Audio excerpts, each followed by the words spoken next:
বিদুষী হাফিজা। এক সময় বাগদাদ শহরে বাস করত এক ধনী সওদাগর। লোকে বলতো বাগদাদ শহরে এত বড় ধনী তখন কমই ছিল। তবু সওদাগরের মনেই কোনো সুখ ছিল না। জীবন শেষ হতে চলেছে, তবুও কোনো সন্তান হলো না তার। একের পর এক শাদী করল, দেশ বিদেশ থেকে কত বাদী কিনে নিয়ে এলো, কিন্তু কপাল মন্দ সওদাগরের। তার সহবাসে কারোরই সন্তান হলো না। শেষে এক পীরের দরগায় গিয়ে মানত করল সওদাগর। 1 মাস ধরে নিয়মিত উপোস করে শুদ্ধাচারে দিন কাটিয়ে ছোট বিবির সাথে মিলিত হলো। সেই রাতেই বিবি ফুটফুটে এক ছেলের জন্ম দিল। ছেলের মুখ দেখে সওদাগরের আর আনন্দ ধরে না। 7 দিন ধরে নগরের যত গরিব দুঃখী মানুষ ছিল তাদের মধ্যে অকাতরে দান করল। 10 দিনে ছেলের নাম রাখা হলো আবু অল হুসেন। সবার ভালোবাসা আর স্নেহে বড় হয়ে উঠল হুসেন। হুসেনের শিক্ষার জন্য বাগদাদের সেরা পণ্ডিতদের রাখা হলো। কয়েক বছরের মধ্যেই নানান শাস্ত্রে পণ্ডিত হয়ে উঠল হুসেন। সকলেই হুসেনের প্রশংসায় পঞ্চমুখ। সওদাগরের বুক আনন্দে ভরে ওঠে। আল্লাহ বোধহয় সওদাগরের এত সুখ সহ্য করতে পারলেন না। হঠাৎ একদিন অসুস্থ হয়ে পড়ল সে। শহরের বড় বড় হাকিম আসে ওষুধ দিয়ে যায়, কিন্তু ওষুধে কোনো কাজ হয় না। সওদাগর বুঝতে পারে তার সময় শেষ হয়ে এসেছে। ছেলেকে কাছে ডেকে বলল, বেটা, আল্লাহর কাছে আমার ডাক এসেছে। যাওয়ার আগে তোমাকে কয়েকটা কথা বলে যাই। আমি সারা জীবন ধরে যা সম্পত্তি করেছি তা ঠিকমতো খরচ করলে 7 পুরুষেও ফুরাবে না। তুমি বুঝে সুঝে সব খরচ করো। যা প্রয়োজন তার চেয়ে বেশিও করো না, কমও করো না। আল্লাহর ওপর বিশ্বাস রেখো। আর তোমার জন্যে বসরা থেকে যে বাদীকে কিনে নিয়ে এসেছি তাকে শাদী করো। এমন গুণের মেয়ে সারা দুনিয়ায় আর পাবে না। পরদিন মারা গেল সওদাগর। পিতাকে হারিয়ে একেবারে ভেঙে পড়ল হুসেন। ঘর ছেড়ে বার হয় না, ভালো করে খাওয়া দাওয়া করে না, দোস্তদের সঙ্গেও আর মেলামেশা করে না। সবাই কত বোঝায়, কোনো কিছুতেই কিছু হয় না। শেষে একদিন দোস্তরা জোর করে হুসেনকে নিয়ে যায় এক আড্ডায়। সেখানে তখন নাচ গানের আসর বসেছে। দোস্তদের পিড়াপিড়িতে এক পাত্র শরাব খেয়েই চাঙ্গা হয়ে উঠল হুসেন। রাত শেষে যখন বাড়ি ফিরল তখন আর মনে শোকের চিহ্ন মাত্র নেই। সেদিন থেকে শুরু হয় হুসেনের নূতন জীবন। ইয়ার দোস্তদের সাথেই চলতে থাকে নাচ গান ফুর্তি আমোদ। বাড়িতে রোজই চলে খানাপিনার আসর। নূতন নূতন দোস্তের ভিড়ে উপছে পড়ে হুসেনের কক্ষ। আয় নেই, অথচ ব্যয় বেড়েই চলে। বাধা দেওয়ার কেউ নেই। শুধু একজন হুসেনকে বারবার বোঝায়, এভাবে খরচ করলে সুলতানের কোষাগারও ফুরিয়ে যাবে। সে সওদাগরের কেনা বাদী হাফিজা। তার যেমন রূপ তেমন গুণ। দুনিয়ার এমন কোনো শাস্ত্র নেই যা তার অজানা। হুসেনকে সমস্ত অন্তর দিয়ে ভালোবাসে হাফিজা। রঙিন স্বপ্নের নেশায় হাফিজার কোনো কথাই কানে যায় না হুসেনের। মানুষ তার পতনের শব্দ সত্যিই শুনতে পায় না। দেখতে দেখতে বেশ কিছুদিন কেটে যায়। হঠাৎ একদিন খেয়াল হয় হুসেনের, ঘরে আর একটা দিনারও নেই। বাজারে বিরাট দেনা। দুশ্চিন্তায় দিনের খাওয়া বন্ধ হয়, রাতের ঘুম চলে যায় হুসেনের। হাফিজা তাকে সান্ত্বনা দেয়, তুমি এত ভেঙে পড়ছো কেন? তুমি সওদাগরের ছেলে, একটা কিছু ব্যবসা শুরু করো, দেখবে সব ঠিক হয়ে যাবে। তার জন্যেও তো কিছু অর্থ দরকার। এতদিন যে দোস্তরা আমার পয়সা খেয়েছে, ফুর্তি করেছে, তাদের দরজায় দরজায় ঘুরেছি, সবাই মুখ ফিরিয়ে নিয়েছে। হাফিজা হুসেনকে বলল, তুমি আমাকে মহামান্য খলিফা হারুন আল রশিদের কাছে নিয়ে চলো। তুমি তাকে বলবে, আরব দুনিয়ার এমন গুণবতী রূপবতী বাদী আর কখনো পাবেন না। মাত্র 10,000 দিনার পেলেই ওকে বেচে দেব। মনে রেখো, তার 1 পয়সা কম হলেও আমাকে বেচবে না। যদি খলিফা বলেন, কেন অত বেশি দাম? তুমি জবাব দেবে, এর গুণের জন্যে। যে কোনো আমির উজির বাদশাহ এর থেকেও বেশি দামে একে কিনে নিত, কিন্তু খলিফা ছাড়া তো কেউ গুণের কদর করবে না, তাই কমেই বেচে দিচ্ছি। হাফিজাকে বেচতে মন চায় না হুসেনের। আর 2 দিন বাদে যাকে শাদী করে বিবি বানাতো আজ তাকে বেচতে হচ্ছে। বুক ফেটে যায় হোসেনের। হাফিজা তার মাথায় হাত বুলিয়ে বলে, তুমি দুঃখ করো না, এই হয়তো আমাদের নসিব। যদি আল্লাহর ইচ্ছা থাকে তো আমাদের মিলন হবেই। কি আর করে হোসেন, হাফিজাকে সাথে নিয়ে চলল খলিফার দরবারে। সিংহাসনে বসেছিলেন খলিফা। তাকে কুর্নিশ করে হাফিজার শেখানো কথাগুলো পাখির মতো আবৃত্তি করে যায় হোসেন। তার পাশেই মুখ ঢেকে দাঁড়িয়েছিল হাফিজা। খলিফা ইঙ্গিত করতেই মুখের ওড়না সরিয়ে দেয় হোসেন। হাফিজার মুখের দিকে তাকিয়ে আর চোখের পলক পড়ে না খলিফার। মনে মনে বলে ওঠেন, আহা, মেয়ে তো নয়, এ যেন আসমানের চাঁদ।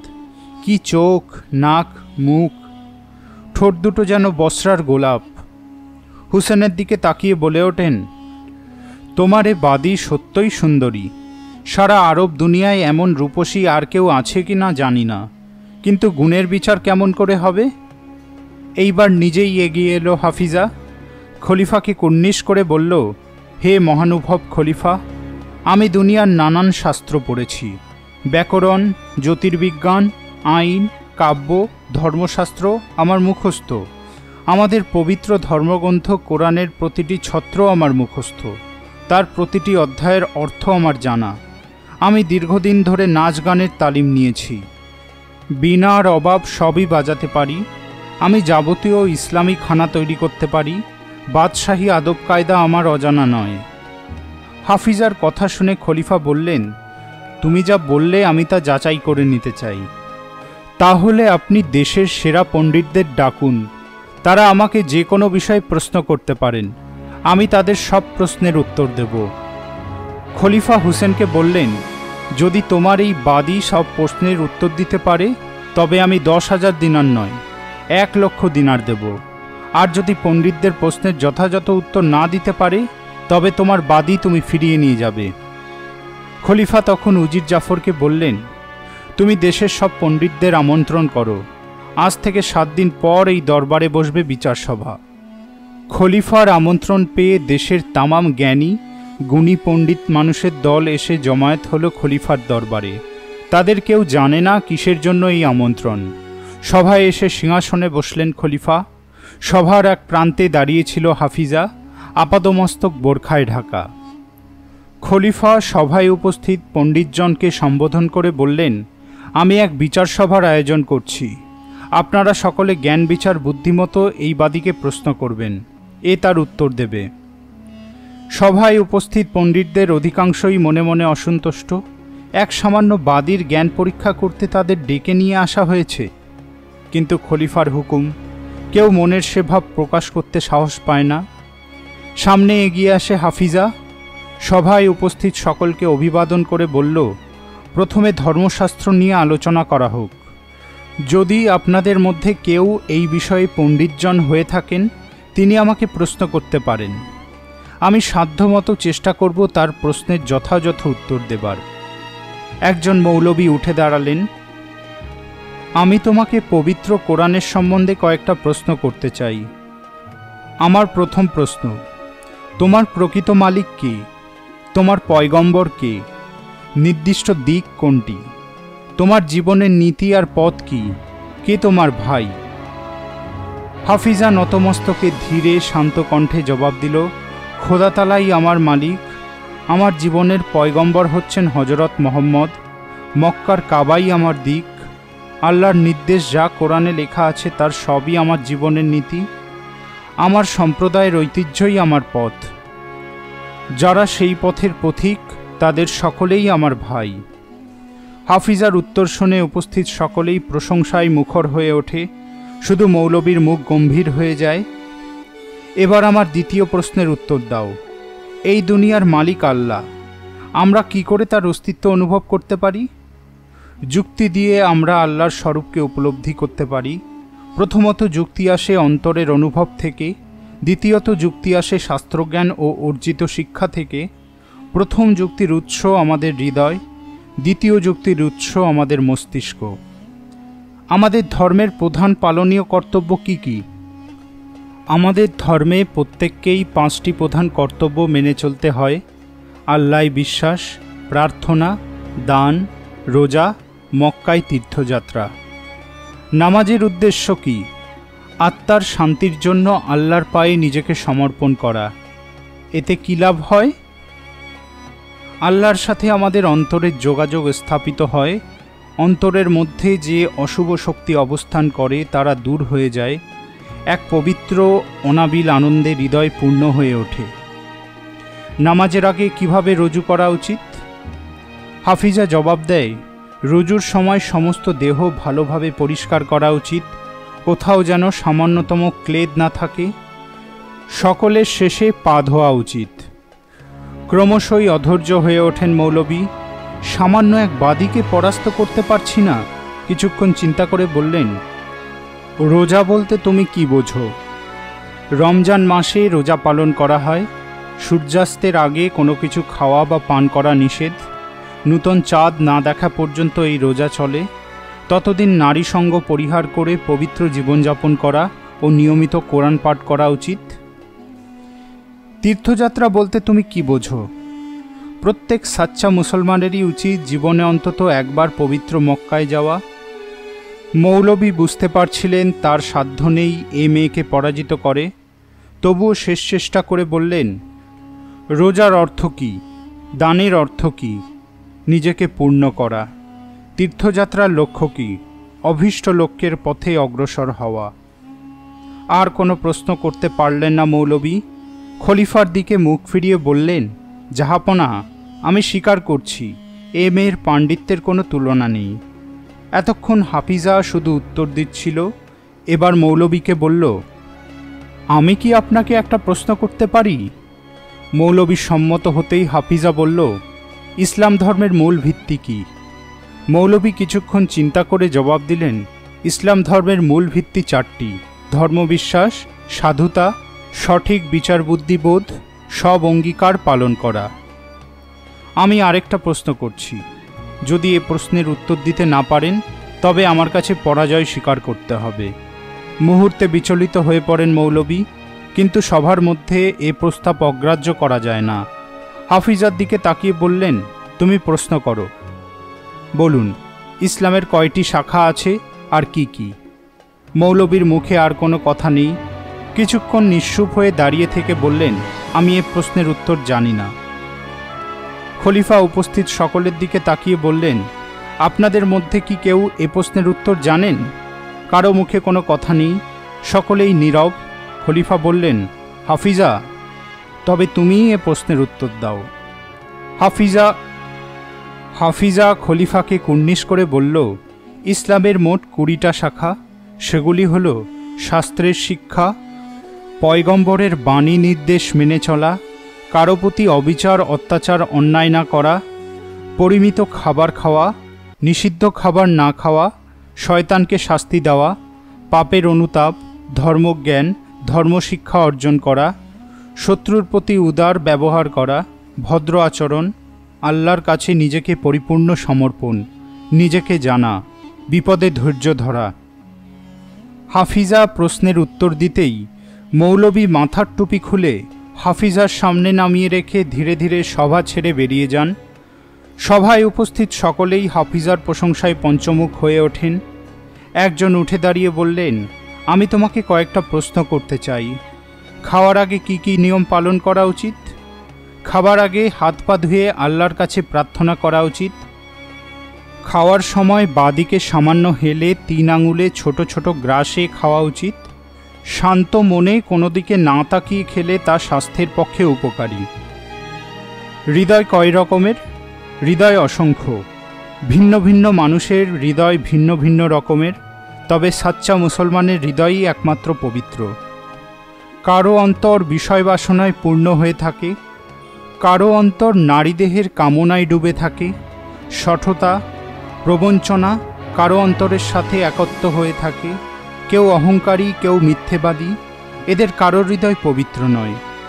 যার হৃদয় মোহাম্মদের মতো ভালোবাসা আর পবিত্রতার আলোয় উদ্ভাসিত, সেই হৃদয়ই সর্বশ্রেষ্ঠ।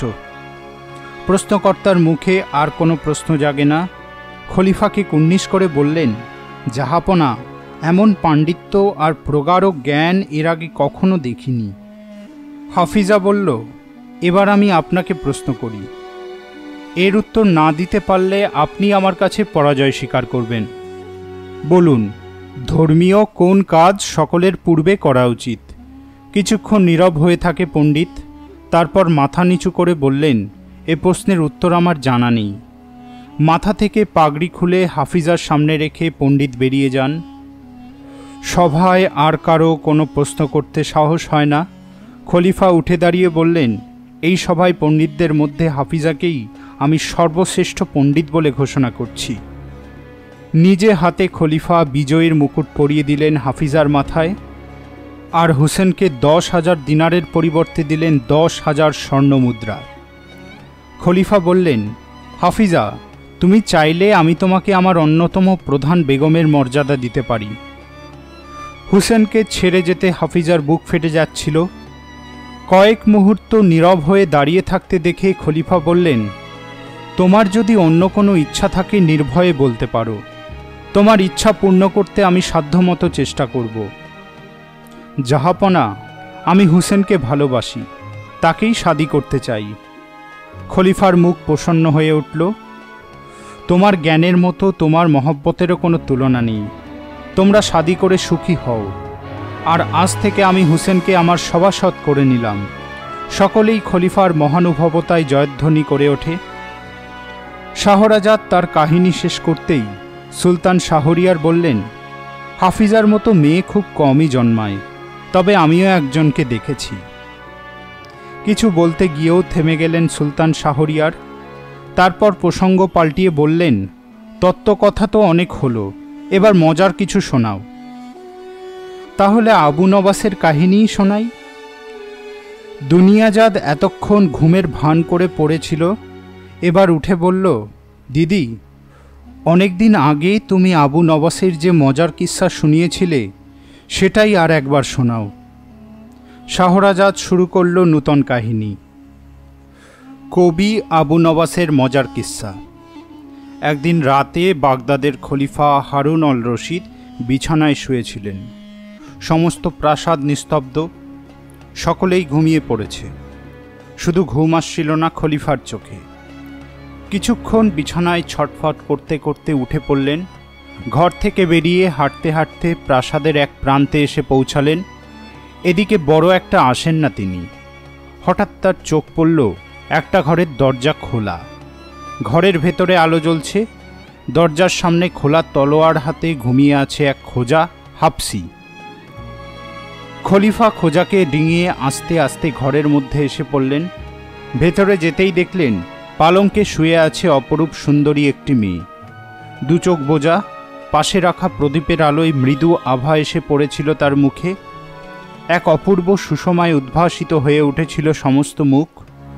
খলিফা কিছুক্ষণ মুগ্ধ দৃষ্টিতে তার দিকে চেয়ে রইলেন।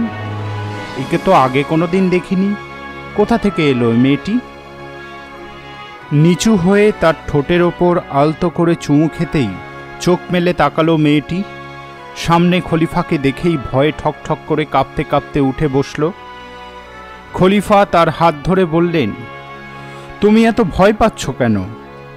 তোমার ঘরে আলো জ্বলছে দেখে চলে এলাম, কিন্তু আগে তোমাকে কোনোদিন দেখেছি বলে মনে পড়ছে না।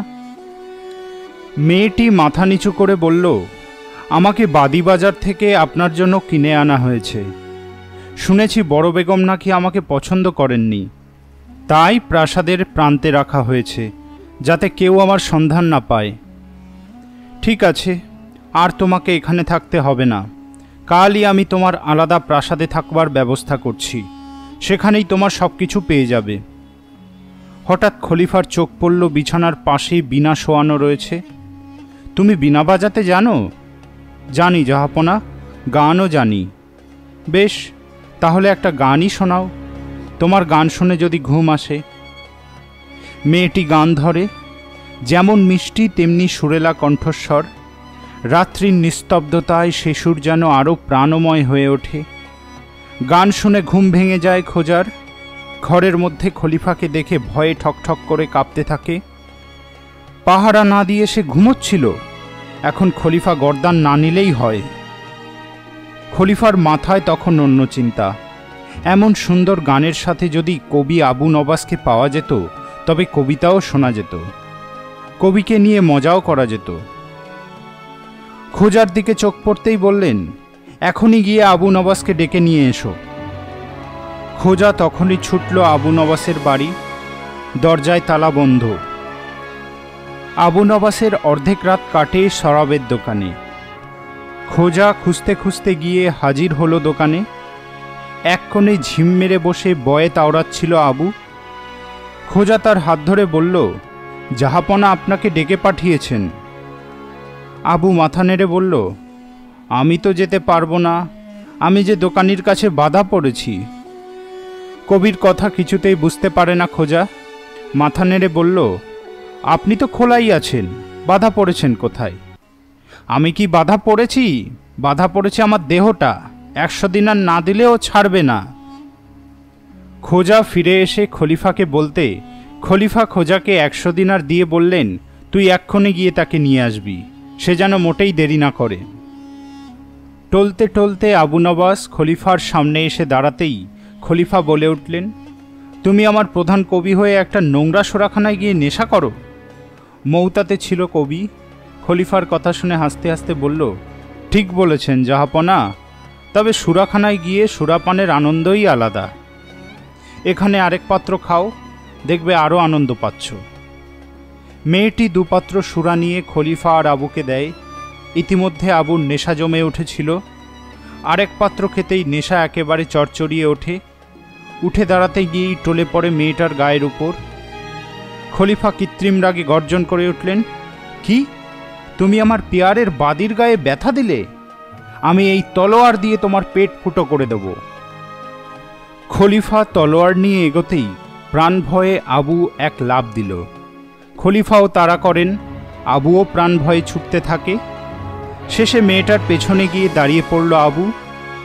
আবুকে দেখে হেসে ফেললেন খলিফা। তলোয়ার নামিয়ে রেখে বললেন, মনে হচ্ছে মেয়েদের পেছনে গিয়ে কামকাজ তুমি ভালোই করতে পারবে। কাল থেকে আমি তোমাকে বাগদাদের মেয়েদের দালাল করে দেব। আবু বুঝতে পারে খলিফা তাকে নিয়ে মজা করছেন। সেও মজা করবার জন্য বলল, জাহাপনা, কাল থেকে কেন, আজ থেকেই দিন না। আপনার এই খুবসুরত বাদীকে দিয়েই দালালিটা শুরু করা যাক। নিজের বাদীকে নিয়ে মজা করতেই রাগে ফেটে পড়লেন খলিফা। হুঙ্কার দিয়ে উঠলেন, এক্ষুনি মাসরুরকে ডেকে নিয়ে আয়। তলব পেয়েই মাসরুর এসে হাজির। খলিফা বললেন, আবুকে উলঙ্গ করে গাধার পিঠে চাপিয়ে সারা শহর ঘুরিয়ে নিয়ে এসো। কাল সকালে রাজপ্রাসাদের সামনে ওকে কোতল করব। সারা রাত ধরে আবুকে শহরের বিভিন্ন প্রান্ত ঘুরিয়ে প্রাসাদের গেটের কাছে এনে দাঁড় করানো হলো। সারা শহরের লোক এসে ভেঙে পড়ল প্রাসাদের সামনে। মজাদার মানুষ ছিল আবু নবাস, সবাই তাকে ভালোবাসত। সকলেই হাই হাই করে উঠল। সেই সময় রাজসভায় আসছিলেন খলিফার উজির জাফর আল বার্মিকি। লোকজনের ভিড় দেখে তিনি এগিয়ে এলেন। কি হয়েছে এখানে? খলিফার হুকুমে কবি আবু নবাসের গর্দান নেওয়া হবে। জাফর তো অবাক। আবু কি এমন অপরাধ করল যার জন্য তাকে কোতল করা হচ্ছে? তাড়াতাড়ি ভিড় ঠেলে সামনে এসে বললেন, আবু, কি হয়েছে? আমি তো কিছুই বুঝতে পারছি না। তখনই আবুর চোখে পড়ল খলিফা আসছেন। সামনে আসতেই বলল, আমি কোনো দোষ করিনি। কাল রাতে আমি খলিফাকে এমন সুন্দর কবিতা শুনিয়েছি। খলিফা খুশি হয়ে বললেন, কাল সকলের সামনে তোমাকে আমার রাজপোশাক উপহার দেব।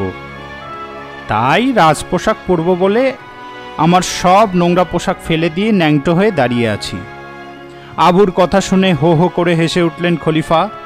নিজের রাজকীয় পোশাক খুলে আবুর গায়ে জড়িয়ে দিলেন আর তাকে 1000 দিনার উপহার দিলেন। আবু নবাসের গল্প শুনে দুনিয়াজাত খুব খুশি। এই রকম মজার আরেকটা কিচ্ছা শোনা দিদি। সুলতান শাহরিয়ার বললেন, মজার কিস্সা, প্রেমের কিস্সা, ধর্মের কথা অনেক শুনেছি। এবার সত্যিকারের সাহসের আর বীরত্বের কোনো কিস্সা জানা থাকলে শোনাও তো। শাহরাজাদ বলল, জাহাপনা, তবে আপনাকে শোনাবো সিন্দাবাদ নাবিকের গল্প। এমন সাহসী মানুষ দুনিয়ায় আর জন্মেছে কিনা জানি না। রাত শেষ হতে এখনো অনেক দেরি আছে। শুরু করো তোমার কাহিনী।